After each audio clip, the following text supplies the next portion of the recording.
اللهم صل علی محمد وآل محمد وعجل فرجہم۔ مومنین کرام، ماہ شعبان کا آغاز ہو چکا ہے، جو اہل بیت کرام کی خوشیوں کا مہینہ ہے۔ اس ماہ مبارک شعبان میں کوئی بھی شہادت نہیں ہے کسی معصوم کی،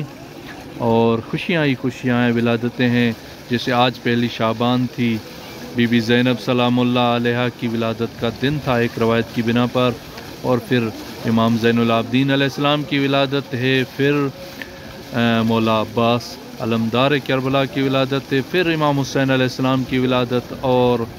15 شعبان کو ہمارے زمانے کے امام زمان عجل اللہ فرج الشریف کی ولادت ہے۔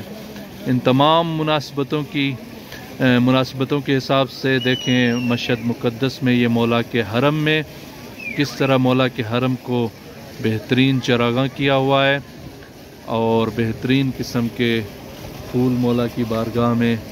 لگائے گئے ہیں۔ دیکھیں یہ کس طرح کے پیارے پیارے گل ہیں، اور تازہ تازہ گل ہیں جو مولا کی بارگاہ میں لا کر سجائے گئے ہیں، اور لائٹنگ بھی دیکھیں ماشاءاللہ کتنی پیاری لائٹنگ کی گئی ہے۔ انشاءاللہ خدا سے دعا کرتے ہیں خداوند کریم اس ماہ مبارک شعبان کے صدقے میں، اور جس امام کی بارگاہ میں ابھی ہم موجود ہیں، اس امام کے صدقے میں مولا کے تمام چاہنے والوں کو جلد مولا کی زیارت نصیب ہوگی، اور جتنے بھی مولا کے چاہنے والے کسی مشکل میں گرفتار ہیں، کسی مصیبت میں گرفتار ہیں، خدا سے دعا کرتے ہیں خدایا اس امام کے صدقے میں تمام مولا کے چاہنے والوں کی تمام مشکلاتیں حل فرما، تمام مصیبتیں ان سے دور فرما، اور جتنے بھی مولا کے چاہنے والے اگر کوئی اپنی حاجت رکھتے ہیں، اگر کوئی اپنی دعا رکھتے ہیں،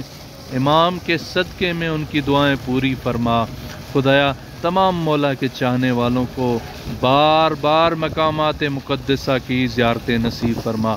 یہ ایک صحن ہے، دوسرے 20 صحن یہاں پر موجود ہیں، ان کی بھی آپ سب کو زیارت کرواتے ہیں۔ اللہم صلی علی محمد وآل محمد وعجل فرجہ۔